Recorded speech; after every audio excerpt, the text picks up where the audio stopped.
할렐루야. 오늘 말씀을 한번 따라서 봅니다. 사람을 낚는 어부가 되라. 다시 한번 해볼까요? 사람을 낚는 어부가 되라.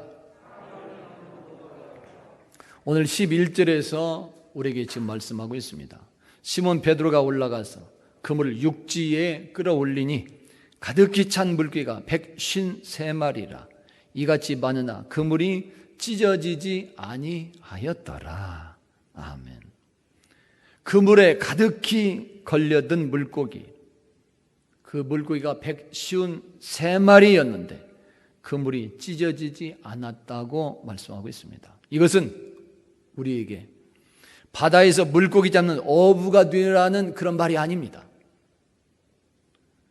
이것의 참된 의미는 세상 사람들에게 복음을 증거하여 영혼을 구원해내는, 즉 사람을 낚는 어부가 되라고 하는 말씀이 되는 것입니다. 지금 예수님은 약속대로 갈릴리에 찾아가서 자신의 부활을 체험한 그런 제자들에게 이제부터 본격적으로 주님을 만났으니, 부활하신 주님을 만났으니 이제부터 본격적으로 복음 증거의 사명을 감당해야 될 그 시기가 되었다는 사실을 깨닫도록 하고 있는 것입니다. 그리고 나가서는 오늘 예수 믿는 우리들에게도, 십자가의 주님을 알고 믿는 우리들에게, 부활의 예수를 믿고 확신하는 오늘 우리들에게도 이제부터 사람을 낚는 영적 어부로서의 그런 소명, 즉 복음 전도자의 사명을 감당하는 그런 삶이 되도록 직접 보여주시고 있는 것입니다. 할렐루야. 사람을 낚는 영적 어부가 되라.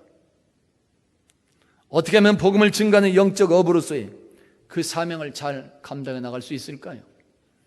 오늘 우리에게 주시는 말씀은 이것입니다. 예수 믿는 성도들은 오늘 우리들 각자 모두가 복음을 증거해야 되는, 즉 전도와 선교의 사명이 있음을 알고 행할 수 있어야 되는 것입니다. 아멘. 할렐루야. 따라서 해봅니다. 전도의 사명이 있습니다.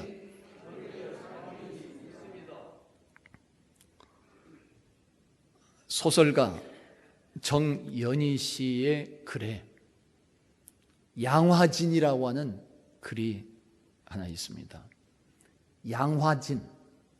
양화진은 우리나라에 복음을 증거하다가 순교하신 선교사님들의 무덤이 있는 곳입니다. 정연희 소설가는 이렇게 글을 썼습니다. 양화진, 영혼의 고향 하늘나라로 가는 길목. 100년 전에 이 땅을 예수께서 지적하신 땅끝으로 믿고 아비의 집을 떠난 젊은이들이 그 생애를 기꺼이 바치고 주 안에서 잠든 곳, 가난과 질병과 무지와 억압 속에서 신음하던 이 땅의 사람들을 그리스도 예수께 인도하고 우리들의 가난, 우리들의 질병을 함께 지고 가다가 하늘의 미랄로 땅에 떨어져 죽은 이들의 그 육신을 묻은 언덕, 중간에 부분을 생략하고 마지막 부분에서 다시 이렇게 씁니다. 이제 사랑의 반석 위에 주께서 머리 두신 교회를 여기 세우셨으니 고난 많은 이 땅과 슬픔 많은 이 민족으로 주님의 뜻을 속히 이루소서. 복음의 빛, 사랑의 빛을 크게 진 우리, 이제 약속된 말씀 위에서 성숙한 믿음을 안고 십자가의 군병으로 일어서리니 믿음의 승리를 향한 출발의 나팔소리 크게 울리시리라. 땅끝까지 달려가 그곳에 계신 주님을 배우리니 주님 홀로 세세 무궁토록 영광을 받으소서. 아멘. 복음이 전해지기 전까지 우리나라는 가난과 절망의 나라였습니다. 그렇죠? 우리들이 수십 년 전에 지나간 세월을 생각해 보면 각자 그 어린 시절 그 어려움들을 생각해 볼 수 있을 것입니다. 너무나도 가난했던 그런 시절이었습니다. 보릿고개, 지금의 이 시절이 정말로 보릿고개 넘기기 힘들었던 그런 시절이었습니다. 촉은 목피로 삶을 이어나가야만 하는, 풀로 죽을 끓여 먹여야 되고 풀씨로 뿌리를 캐서 죽을 끓여 먹여야 되는 그런 시절이었습니다. 물로 배를 채워야 했던 그런 시절이었습니다. 너무나도 가난했습니다. 너무나도 가난해서 희망이 없어 보이는 그런 시절이 우리에게 있었습니다. 거기에다 무지했고 억압이 가중되었습니다. 어려워서 힘들고 먹기 살기도 힘든데 계속해서 위에서는 억압만 계속해서 강요했었고 계속해서 누르고 길을 못 피게 했습니다. 무지와 억압의 그런 시절, 그런 땅이었습니다. 그러한 우리나라에 떨어진 한 톨의 그런 미랄, 그 미랄이 얼어붙은 것과 같은 동토를 뚫고 새순을 피우게 한 것입니다. 선교사들은 무엇이 그렇게 아쉬워서 편안한 아비집을 떠나서 이역만리 얼어붙고 깜깜한 이 한국 땅을 찾아왔을까요? 그들이 무엇이 아쉬워서 이렇게 어려운 한국 땅, 이 절망의 땅, 깜깜함 같은 이 땅에 그들이 왜 찾아왔을까요? 조선 땅 5개의 진 중에 하나였던 양화진은 이 땅을 복음의 땅끝으로 알고 찾아왔다가 숨진 10개국 395명의 선교사들이 묻혀 있는 곳입니다. 언더우드, 아펜셀러, 크랜튼 케일, 헐버트 등등 암흑의 땅에 한 줄기 빛을 던져주었던 그런 사람들입니다. 한국교회는 모금을 해서 이들 선교사들의 은혜에 보답하는 차원으로 양화진의 외국인 교회를 설립했습니다. 이렇게 비선교국이 선교를 받은 나라가 선교사님들의 후예들을 위해서 교회를 지어준 것은 세계 선교 역사상 유례를 찾기 힘들다고 합니다. 우리나라만이 그렇게 우리나라에 복음을 전해준 선교사님들의 은혜에 감사해서 그 후손들에게 교회를 지어서 주었다는 것이죠. 지금 주한 외교사절과 가족들이 그곳 양화진 교회에서 예배를 드리고 있습니다. 그리고 그 선교사님들의 묘비에 기록된 그런 묘비명 그런 글들에는 오늘날 그들을 통해서 복음을 받고 생활하는 우리들의 가슴을 파고들게 됩니다. 그 내용 하나하나가 정말 가슴에 감동을 줍니다. 젠슨 선교사의 묘비에는 이렇게 기록되어 있습니다. 나에게 1000명의 생명이 주어진다 해도 그 모두를 한국에 바치리라. 하나의 생명만 바친 것도 감사하고 고귀한 것인데 1000개의 생명이 주어져도 한국 땅에 바치겠다. 평소에 그런 삶의 각오로 선교를 했던 그런 선교사님이기 때문에 묘비명에 그렇게 기록된 것이. 아펜셀러 선교사의 묘비명에는 이렇게 기록되어 있습니다. 나는 섬김을 받으러 온 것이 아니라 섬기러 왔습니다. 그 묘비명 그대로, 글 그대로 그 삶을 그렇게 이루고 살다간 그런 모습입니다. 선교사님들은 우리 한국을 제2 고향으로 삼고 죽어서도 이 땅에 묻히기를 소원했던 그런 분들입니다. 그분들의 복음 전도와 순교 정신으로 인하여 오늘날 우리들이 이렇게 예수 믿고 구원받은 그런 기쁨과 행복을 누리고 있는 것입니다. 할렐루야. 내가 잘해서 예수 믿은 것이 아닙니다. 내가 스스로 깨닫고 예수 믿은 것이 아닙니다. 누군가 전해준 사람이 있었습니다. 이 땅에 깜깜한 암흑 같은 절망의 이 땅에 얼어붙은 것 같은 이런 땅에 누군가 복음을 전해주었기 때문에 내가 주님을 알게 되고 믿을 수 있었던 것이며 그 은혜로 가운데서 구원의 기쁨을 누리게 된 것입니다. 이렇게 10개국이 넘는 수백 명의 그런 선교사님들, 그분들이 죽어서도 이 땅에 묻히기를 원했던 그 이유는 무엇일까요? 왜 그들은 이렇게 죽어서까지도 우리들에게 이렇게 은혜를 끼치고 있을까요? 그들은 어찌해서 그렇게 편안한 아비집을 떠나서 이 나라 멀리까지 올 수 있었을까요? 그것은 한마디로 이렇게 말할 수 있습니다. 소명의식입니다. 하나님께서 나를 부르셨다고 하는 소명의식이 있었기 때문에 그런 것입니다. 다 같이 한번 따라서 해봅니다. 소명의식입니다. 다른 말로는 사명자의 의식이라고 말할 수 있습니다.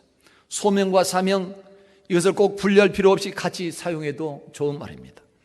그들 선교사들은 하나님께서 자신들을 조선 땅에, 한국 땅 백성들에게 예수 복음을 전하라고 자신을 부르셨다고 하는 그런 확신을 가지고 살았던 사람들입니다. 그리고는 그 소명에 아멘함으로 응답을 하고, 아브라함처럼 부모를 떠나고 고향과 친척을 떠나서 이 나라 이 땅에 와서 복음 전파의 사명을 감당했던 사람들인 것입니다.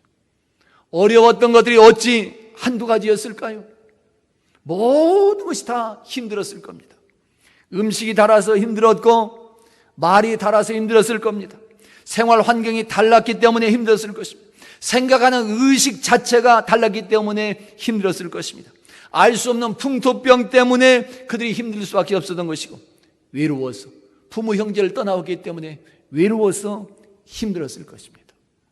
그렇지만 그들은 오직 하나, 예수 복음 전파를 위해서 하나님께서 자신을 부르셨다고 하는 그 소명의식 하나로 이겨낼 수 있었던 것이며, 마지막까지 그 사명 감당함을 위해서 자신의 생명까지 바치며 충성을 했던 사람들입니다. 그러한 미랄 하나가 잘 발아하여 성장하여 전국 곳곳에 교회들이 세워질 수 있었고, 지금은 세계 곳곳 백성들에게 다시금 복음을 전해주는 선교 대국으로 성장해 있습니다. 그리고 나가서 지금 우리 한국은 경제적으로도 세계에서 손꼽히는 나라가 되어 있는 것입니다.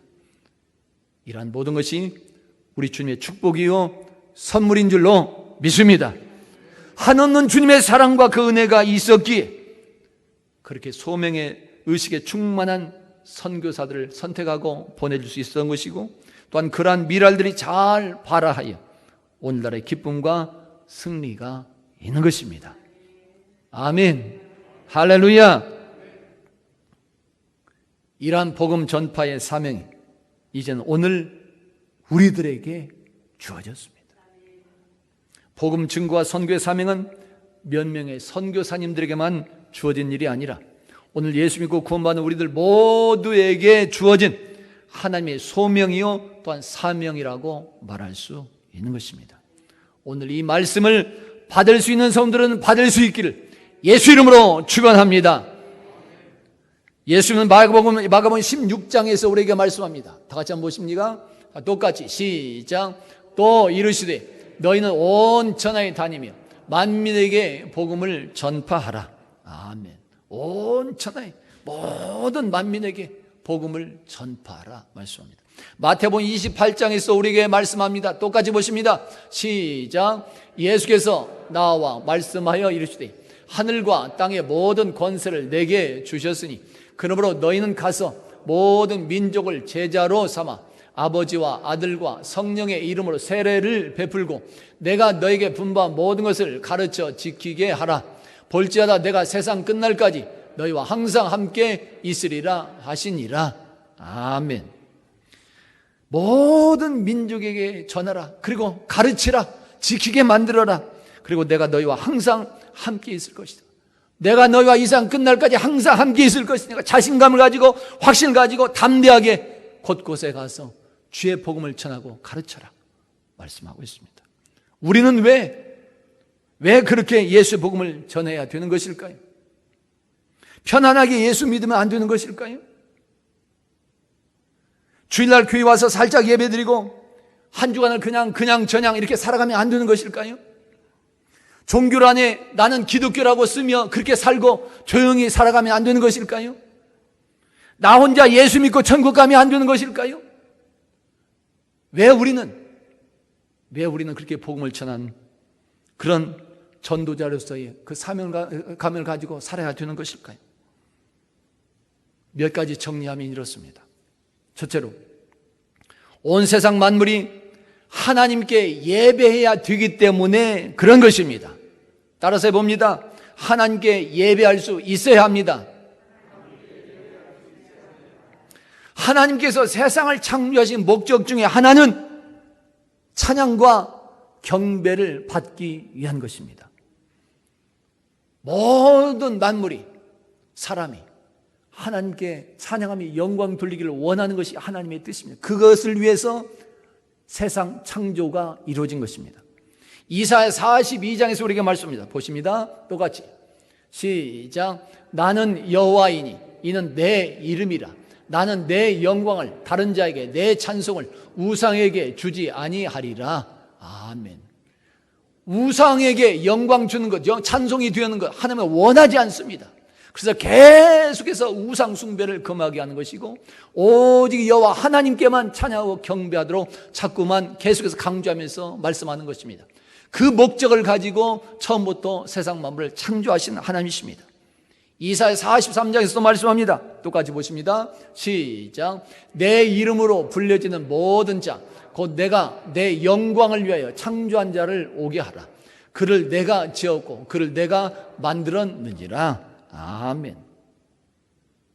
하나님께 영광 돌리도록 창조가 되었다는 사실 지금 말씀하고 있습니다.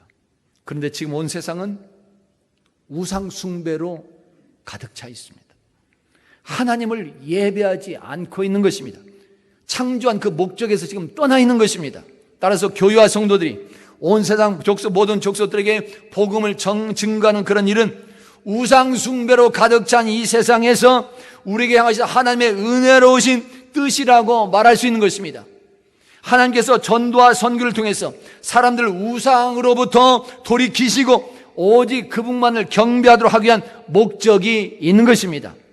하나님은 그 피조물들이 자신을 찬양하고 이렇게 경배하기를 원하시고 있는 것이에요. 그래서 전도와 선교는 모든 땅끝에서부터 경배자들을 모으기 위해서 사용하시려고 하나님께서 선택하신 방법이 되는 것입니다. 할렐루야. 이렇게 다 돌아와서 하나님을 예배하도록 하기 위해서 전도의 사명자가 있어야 된다는 것이죠. 그 사명을 가지고 행할 수 있어야 된다는 것이죠. 둘째로, 복음을 전파하는 전도와 선교는 우리 주님 되고 하나님 되신 예수 그리스도께서 우리에게 하시는 명령이기 때문에 그래야 되는 것입니다. 다 같이 한번 내봅니다. 예수님의 명령입니다. 요한복음 20장에서 말씀합니다. 다 같이 한번 보십니다. 시작. 예수께서 또 이르시되 너에게 평강이 있을지어다.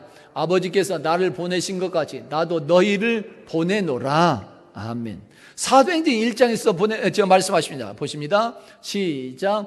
오직 성령이 너에게 임하시면 너희가 권능을 받고 예루살렘과 온 유대와 사마리아와 땅끝까지 이르러 내 증인이 되리라 하시니라. 아멘. 예수님은 우리를 가라고, 복음을 증거하라고 보내셨습니다. 그런데 보내되 그냥 보내지 않았습니다. 권능으로 함께 하셨다고 말씀하십니다. 자신감을 가지고, 확신을 가지고 증거하라는 것입니다. 이것이 우리에게 주신 명령입니다. 해도 좋고 안 해도 좋은 것이 된다는 것이 아닙니다. 반드시 해야만 되는 주님의 명령이라고 말하고 있는 것입니다. 그것이 바로 복음 전하는 전도자의 사명의 일인 것입니다. 할렐루야. 세 번째로는 복음을 전파하는 전도와 선교는 잃어버린 양을 찾아 발견하고 그들을 집으로 데려오는 것이 하나님의 뜻이기 때문에 그런 것입니다. 다 같이 한번 해봅니다. 잃어버린 양을 찾아야 합니다. 이러한 사실들이 누가복음 15장에서 말씀하신 세 가지 비유가 되는 것입니다. 즉 100마리, 100마리 양 중에서 한 마리 잃어버린 양을 찾는 그런 비유에서, 그리고 잃어버린 드라크마 동전을 찾는 비유에서, 또 탕자의 비유에서 예수님은 교회와 우리들에게 세상과 죄악에 잃어버린 하나님의 백성들, 그 양들을 찾아오라고 명령해 주고 있는 것입니다. 따라서 오늘날 교회와 우리 성도들 모두는 항상 전도하고 선교하는 그런 삶이 되어야 할 것을 말씀하고 있는 것입니다. 넷째로, 복음을 전한 전도와 선교한 삶이 되어야 하는 것은 교회의 성장과 존재의 목적이기 때문에 그러한 것입니다. 따라서 해봅니다. 교회의 목적은 선교입니다. 고린도전서 3장에서 우리에게 말씀합니다. 다 같이 보십니다. 시작. 우리는 하나님의 동역자들이요 너희는 하나님의 밭이요 하나님의 집이니라. 내게 주신 하나님의 은혜를 따라 내가 지혜로운 건축자와 같이 터를 닦아두매 다른 이가 그 위에 세우나 그러나 각각 어떻게 그 위에 세울까를 조심할지니라. 아멘. 에베소 3장에서도 우리에게 말씀합니다. 자, 보십니다. 자, 시작. 영원부터 만물을 창조하신 하나님 속에 감추어졌던 비밀의 경륜이 어떤 것을 드러내게 하려 하심이라. 이는 이제 교회로 말미암아 하늘에 있는 통치자들과 권세들에게 하나님의 각종 지혜를 알게 하려 하심이니. 아멘. 복음을 전하고 선교하는 일은 터를 닦아두는, 집을 지을 때 터를 닦아두는 것처럼 지혜로운 건축자와 같은 성도들의 모습이 된다고 말해주고 있는 것이며, 온 세상에 하나님의 경륜과 지혜를 알게 하는 역할이다 말해주고 있습니다. 복음을 전하는 자가 있었기 때문에 오늘 우리들도 예수님이 누구인가를 알게 되었고 하나님께서 어떠한 분인지를 알게 된 것입니다. 복음을 전해준 사람이 있었기 때문에 우리에게 하나님의 뜻이 무엇이며 어떠한 계획을 가지고 세상을 창조하고 지금도 다스리고 나가시는지 그 비밀의 경륜을 우리가 알게 된 것입니다. 전도자는 그런 것입니다.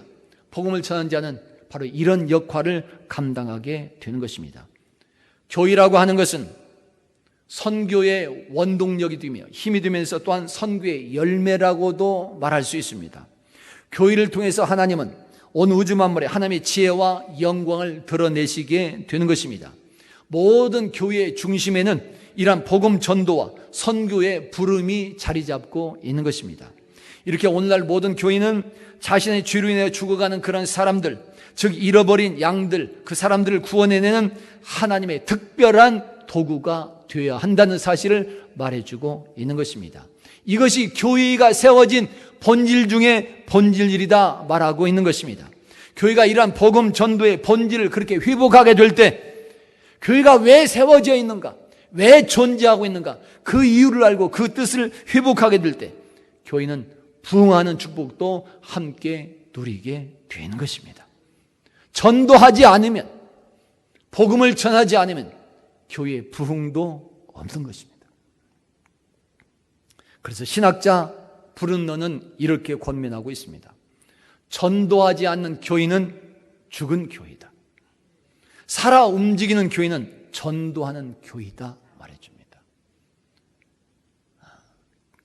더 넓게 말한다면 복음을 전하지 않는 신앙생활은 죽은 믿음과도 같은 것이다. 바로 그렇게도 말할 수 있는 것입니다. 전하지 않는다는 것은 믿지 않기 때문에 그런 것이고 자신이 없기 때문에 그런 것이죠. 확신이 없기 때문에 예수가 나의 주님이라고 하나님이라고 말하지 못하는 거죠. 그러기에 복음을 전하지 않는다는 것은, 예수 증인이 안 된다는 것은 바로 죽은 교회요 죽은 신앙생활도 같은 것이다 말할 수 있습니다. 브룬너는 강조하면서 말합니다. 불은 붙어 있을 때 불이듯이 교회는 전도할 때 교회다 말해주는 것입니다. 아멘. 할렐루야. 다섯째로, 복음을 전한 전도와 선교하는 삶이 되어야 하는 것은 교회와 성도는 받은 은혜에 보답할 수 있어야 되기 때문에 그런 것입니다. 따라서 해봅니다. 은혜를 보답합시다. 고린도후서 6장에서 말씀합니다. 다 같이 보십니다. 시작. 고린도인들이여, 너희를 향하여 우리 입이 열리고 우리 마음이 넓어졌으니 너희가 우리 안에서 좁아진 것이 아니라 오직 너희 심정에서 좁아진 것이니라. 내가 자녀에게 말하듯 하노니 보답하는 것으로 너희도 마음을 넓히라. 아멘. 데살로니가 3장에서도 말씀합니다. 똑같이 보십니다. 시작. 그러므로 너희가 주 안에서 굳게 선즉 우리가 이제는 살리라. 우리가 우리 하나님 앞에서 너희로 말미암아 모든 기쁨으로 기뻐하니 너희를 위하여 능히 어떠한 감사로 하나님께 보답할까. 아멘. 바울 사도는 자신에게 주어진 주님의 은혜에 감사하면서 보답하는 그런 마음을 가지고 복음을 전하고 선교하는 예수 증인의 역할을 감당했습니다. 그리고 고린도인 그 교회에도 그렇게 자기와 같이 마음을 넓히라고, 보답하는 마음을 가지라고 지금 강조하면서 전해주고 있습니다.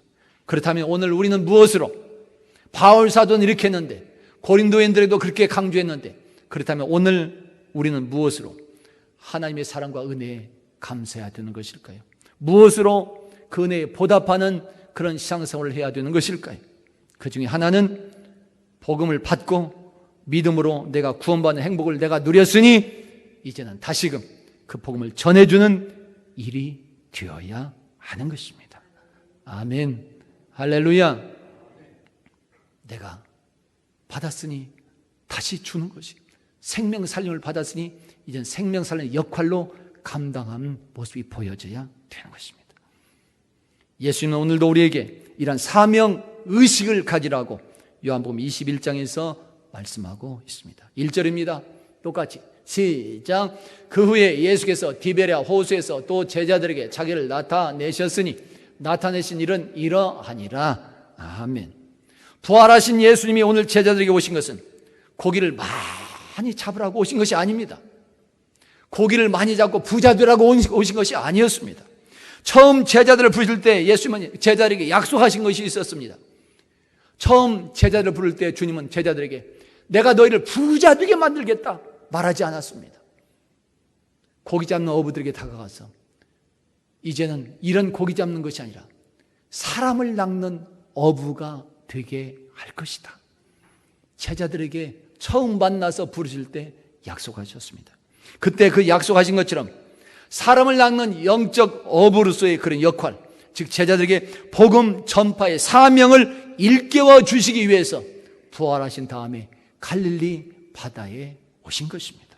그리고 이제는 그런 영적 어부로서의 역할과 그 사명 감당함이 바로 오늘날 예수 믿는 우리들, 즉 열린 교회와 우리들 개개인의 삶이요 사명이 되는 신앙생활이 되어야 될 것을 말씀하고 있는 것입니다.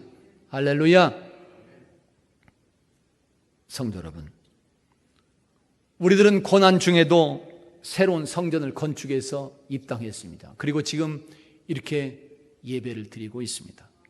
볼 때마다 감사가 넘쳐납니다. 빚진 것 하나도 없이 건축할 수 있었다는 것, 이것은 누구나 할 수 있는 그런 일이 아닙니다. 모든 것이 다 하나님의 무한한 사랑이요 축복인 줄로 믿습니다. 할렐루야. 엊그제도 어떤 사람이 찾아왔습니다. 교회를 건축하는데 힘들다고 고백을 합니다. 무엇 때문에 힘드냐고, 여러 가지만, 코로나 때문에도 힘들 수밖에 없지만 교회를 건축하는 데 있어서 가장 힘든 것은 하나 되지 않는 것이 힘들고 재정 문제가 힘들기 때문에 그런 것입니다. 근데 우리 교회는 그 어려움 속에서도 모두가 하나로 일치됐었고, 재정 문제가 어려움 당하지 않도록 다 하나님께서 때에 알맞게 채워주시고 사용하고도 남을 수 있도록 채워주셨습니다. 하나님의 축복이 은혜인 줄로 믿습니다. 이런 교회가 없습니다. 여러분들은 자신감을 가져도 좋습니다. 하나님의 축복인 줄로 믿습니다. 오늘 여러분 모두에게 우리 하나님께서 주시는 참 자유와 기쁨과 행복과 평안이 넘쳐나기를 예수 이름으로 축원합니다.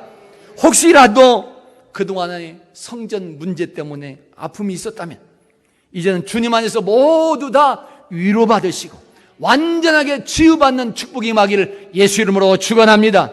그리고 나아가서 이제 우리 열린교회 성도들이 해야 될 일은 무엇일까요? 그 중에 하나는 말씀처럼 가족들과 이 지역 백성들, 이 나라 이민족과 온 땅 모든 만백성들에게 주님의 명령대로 복음을 전하고 증거하는 일이 되는 것입니다. 예수 복음을 증거하여 사람을 낚는 영적 어부로서의 사명 감당함, 그 일이 오늘 저와 여러분 모두가 힘써서 해야 될 그런 일이 되는 것입니다. 그래서 교회와 성도들 모두 다 하나님의 인류 구원 계획에 존귀하게 다 쓰임 받으시고 자손 만대까지 하나님의 축복이 이어지는 아름다운 역사가 계속해서 임할 수 있기를 예수 이름으로 축원합니다. 다 같이 한번 따라서 해봅니다. 우리는 전도의 사명자입니다. 기도합니다.